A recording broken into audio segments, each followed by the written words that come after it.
ओम।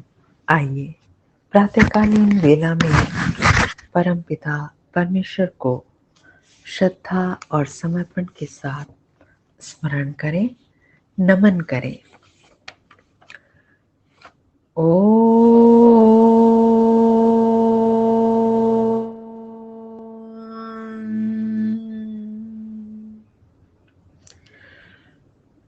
नमो ब्रह्मणे नमस्ते वायो त्वमेव प्रत्यक्षं ब्रह्मासि त्वमेव प्रत्यक्षं ब्रह्म वदिष्यामि ऋतं वदिष्यामि सत्यं वदिष्यामि तन्मामवतु तद्वक्तारं वतु अवतु मामवतु वक्तारम्। ओम। आइए वेदवाणियों के द्वारा प्रभु का स्तवन करें और तदनुसार कर्म करें। वेद ज्ञान का समुद्र है, अथाह भंडार है। आइए ज्ञान का वर्धन करें और इस शब्दमयी वेदवाणी को अपने में विस्तृत करें। आज का ऋग्वेद का स्वाध्याय और प्रथम मंडल 22वां सूक्त, उसका पहला और दूसरा मंत्र।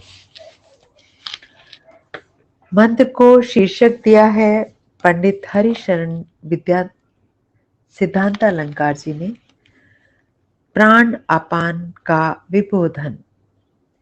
ऋषि मेधातिथि काण्व है और देवता अश्विनव। छंद पिपलिका मध्या, निश्चित गायत्री है और स्वर षड्ज है। मंत्र पाठ करेंगे।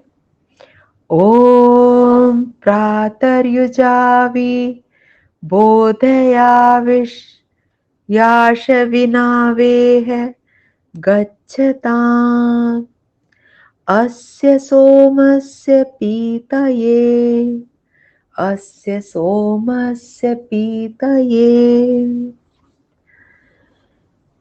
कहा, प्राण और अपान सदा इकट्ठे रहने वाले हैं, अतः ये युजा हैं।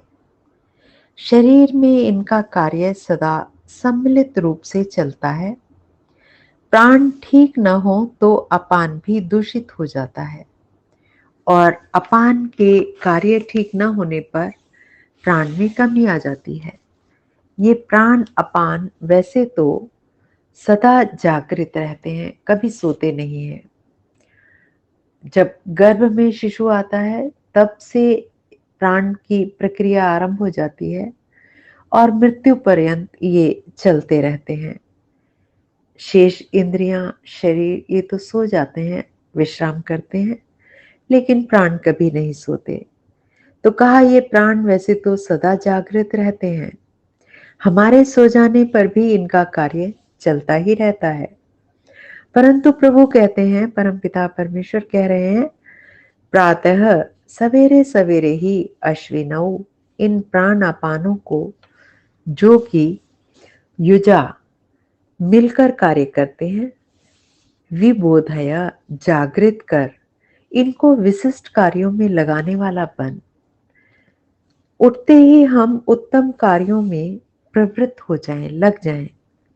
अस्य सोमस्य पीताये, इस सोम के पान के लिए ये प्राण अपान इह, इस शरीर में आगच्छताम, तुझे प्राप्त हो।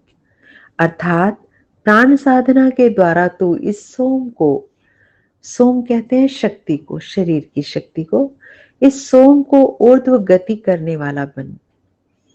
प्राण सोम को शरीर में ही व्याप्त करने वाले होते हैं।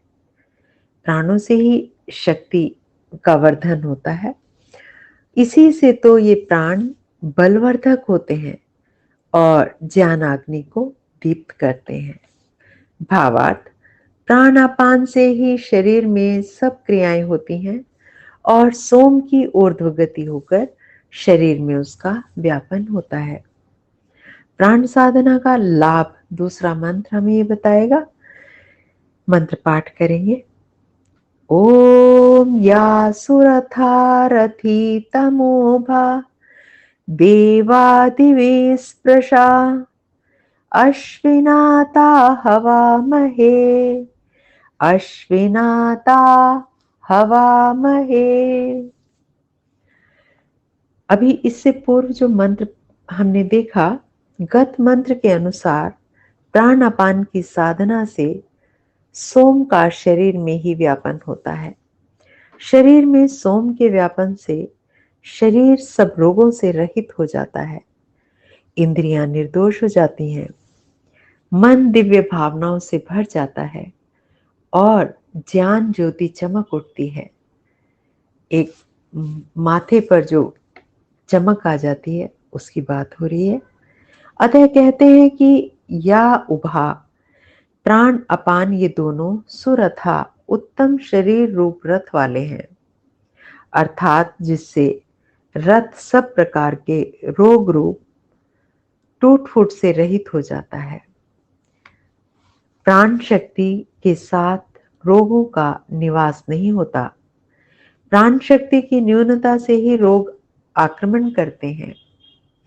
ये प्राणापान रथितमा बड़ी उत्तमता से शरीर रूप रथ का संचालन करने वाले हैं। इंद्रिय रूप घोड़े इस शरीर रथ में जुते हैं, ये घोड़े ही इस रथ को खींचते हैं। प्राण साधना से इन इंद्रिय अश्वों के सब दोष दग्ध हो जाते हैं। अतः ये रथ को बड़ी उत्तमता से ले चलने वाले होते हैं, अर्थात हमारे शरीर का ठीक प्रकार से व्यवहार करने वाले हो जाते हैं। देवाहा, ये प्राणापान मन के असुर भावों को समाप्त करके दिव्य भावनाओं से परिपूर्ण करते हैं। दिवी स्पृशा, ये प्राण अपान द्युलोक से स्पृष्ट होने वाले हैं, अर्थात मस्तिष्क को उसी प्रकार ज्ञानोज्वल करने वाले हैं जैसे कि सूर्य से द्युलोक उज्जवल होता है। पूरे द्युलोक को एक सूर्य ही जगमगा देता है। ताश्विना, उन प्राणापानों को हवा महे हम पुकारते हैं। हमारे प्राणापान इस प्रकार के हों, कैसे? ऐसी हम प्रार्थना करते हैं।